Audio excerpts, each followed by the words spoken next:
નાગરિકોથી appeal છે કે લોકો પોતાના ઘરમાં કમર્શિયલ એસ્ટાબ્લિશમેન્ટ્સમાં જે છે લાઇટ્સ બંધ રાખશે. કોર્પોરેશન અને રૂરલ વિસ્તારમાં પણ જે કોર્પોરેશન એરિયામાં કોર્પોરેશન અને બીજા એરિયામાં નગરપાલિકા અને ગ્રામ પંચાયત તરફથી પણ જો સ્ટ્રીટ લાઇટ્સ હોય એ બંધ રાખવામાં આવશે. આપણા જે સિગ્નલ્સ છે સિગ્નલ્સ બંધ રહેશે અને અડધો કલાકની એક્સરસાઇઝ પછી લાઇટ બંધ 8 વાગે રાબેતા મુજબ જે છે બધું સ્ટાર્ટ થઈ જશે.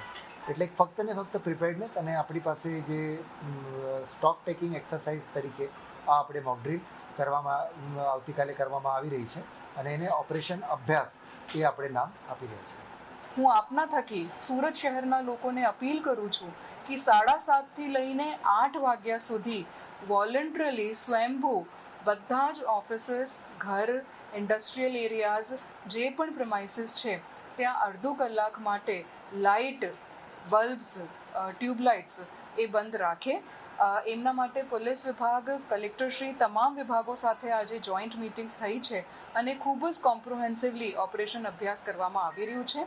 લોકો આમાં પેનિક ના થાય અને પ્રિપેર્ડનેસના ભાગરૂપે તંત્રને સાથ સહકાર આપે એવી હું બધાને અપીલ પણ કરું છું. અને ફક્ત એક ડ્રીલ તરીકે જો કરવામાં આવી રહ્યા છે, જેના લીધે 7:30થી 8 ખાસ કરીને જ્યારે બધા લાઇટો બંધ રહેશે ત્યારે સ્ટ્રીટ લાઇટ વગેરે જો भी બંધ રહેશે. કન્સર્ન ડિપાર્ટમેન્ટ જે વિસ્તારમાં જો લાઇટ ચાહે DGVCLના છે, કોર્પોરેશનના અથવા ટોરેન્ટના, એના અધિકારીઓ અને એના સ્ટાફ જે તે જગ્યા હાજર રહેવાના છે. તાત્કાલિક જો એ 8 વાગે બધા રિસ્ટોર થઈ જવાના છે. તો મારી રિક્વેસ્ટ છે કે કોઈ પણ પ્રકારના કોઈ અફવા પર ધ્યાન નહીં આપે. આ જો ભારત સરકારશ્રી અને ગુજરાત સરકારશ્રી તરફના આવતીકાલે જો પૂરા દેશમાં ડ્રીલ છે એના ભાગરૂપે અહીંયા ડ્રીલ થવાની છે.